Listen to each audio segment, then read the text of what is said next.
Namaskar, Adab, and greeting to all. Welcome to this episode in our series on trans-temporal minimalism. In this journey, we explore how minimal language can hold layers of time, memory from the past, awareness of the present, and hints of the future. Today's episode focuses on an important idea. Language is provisional. This is seventh and last point of this theory. In this framework of trans-temporal minimalism, this limitation becomes a creative strength. When language is minimal and provisional, a small phrase or image can carry meaning that resonate across different moments of time. So today we will explore why every word is temporary. How this very imperfection allows literature to open deeper dimensions of meaning.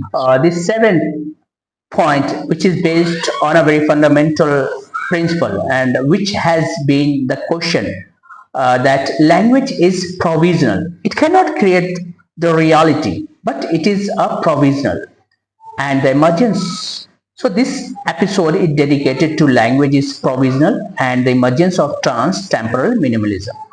Human beings understand the world largely through language. What allows us to communicate experiences, describe reality, and share ideas across time and space. Yet, one of the most profound insights of modern literary thought is that language is fundamentally incomplete.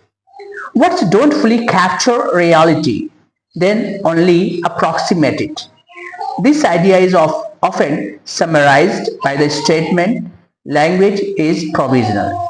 Every word is temporary, partial, and open to interpretation.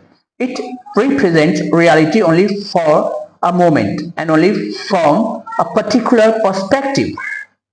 Modern literary criticism, particularly in the work of T.S. Eliot, repeatedly emphasizes this limitation of language. Eliot understood that the poet works within a medium that can only gesture towards truth rather than contain it.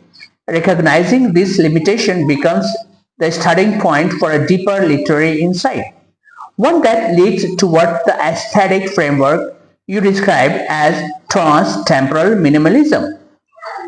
Let's talk about some fundamental points on the basis of this point emerge like language is only provisional.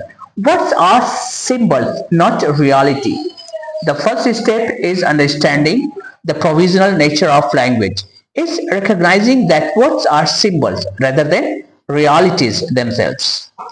When we say the word rain, the sound doesn't contain falling water. When we say joy, the word itself doesn't reproduce the feeling. Words are sites created by human convention. They stand in place of experience but never fully reproduced it. Reality itself is a complex and multi-layered. It includes sensory perception, emotion, memory, cultural context, and personal interpretation. Language, however, unfolds linearly word after words. Because of this structural difference between the richness of reality and the simplicity of language, words inevitably becomes approximation. Thus, every word functions as temporary bridge between thought and expression. It carries meaning for a moment, but cannot fully contain the experience it describes. Second point, human experience exceeds language. Once we understand that words are symbolic approximation, we begin to see that human experience is always larger than language. Emotion, memories, and perception often possesses subtle layers that resist precise description. Consider a simple sentence such as I miss you. Behind these three words may exist years of memories, emotional attachment, and shared experience. And silent longing. The words communicate something real, but they cannot contain to entire emotional landscape behind them. Language therefore operates not as a complete representation of existence, but as a single pointing towards it. Meaning exists not only in the words themselves but also in the reader's interpretation, memory, imagination. This realization profoundly influenced modern poetry and criticism. Modern poetry and the awareness of linguistic limits, modernist writers became deeply conscious of the limitation of language. Instead of presenting reality in a clear and stable form, they often used techniques such as fragmentation, ambiguity, symbolic imagery, shifting perspective. This technique reflects the understanding that meaning cannot be fixed permanently in language. In works like The Wasteland, Eliot represents a world where voice images and historical references overlap across time. The famous opening line, April is the cruelest month, illustrates how language can suggest complex emotional and cultural meaning without fully explaining them. The word cruelest evokes paradox, memory, and historical disillusionment. Yet it never exhausts the meaning of the experience it describes. Thus, the poem demonstrates the word function as points of resonance rather than final statement. Let's talk about the fourth point, language as a map, not the territory. Philosophically, language can be compared to a map. A map helps us navigate terrain, but it is not the terrain itself. Mountain, rivers, wind, and skies exist beyond the lines drawn on paper. Similarly, language organizes experience so that we can communicate it, but the fullness of reality always remains beyond word. This insight leads to an important literary realization. If language cannot fully capture reality, then literature must develop ways to suggest depth without attempting to explain everything. This realization becomes the foundation of minimalist expression. If we talk about the fifth important point to be channeled in this expression, that language is provisional.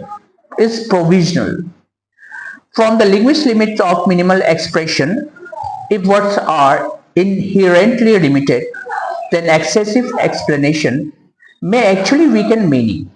Sometimes less language allows more meaning to emerge. Silence, pause, and suggestion can become powerful literary tools because they allow readers to participate in constructing meaning. Minimalism in literature therefore seeks to remove unnecessary explanation and focus on concentrated images or moments. However, minimalism traditionally concentrates only on present moments or surface details. Your theoretical concept, trans-temporal minimalism, expands this idea further. Talk six important aspects of the point that language is provisional. Trans-temporal minimalism responds to provisional language. If language is provisional, then meaning cannot remain confined to a single moment in time. Words gather resonance from memory, history, and anticipation. Transtemporal minimalism recognizes that even the smallest phrase can carry multiple temporal layers simultaneously. A brief image in a poem may evoke the past through memory, the present through perception, the future through expectation. Instead of explaining these layers explicitly, the text remains minimal, allowing time itself to unfold within the reader's interpretation. In this sense, transtemporal minimalism proposes that time falls within language.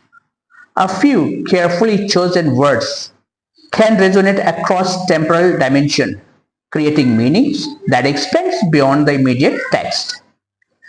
Point 7. How minimal language holds multiple times. Consider a simple poetic image, a closed windows in winter.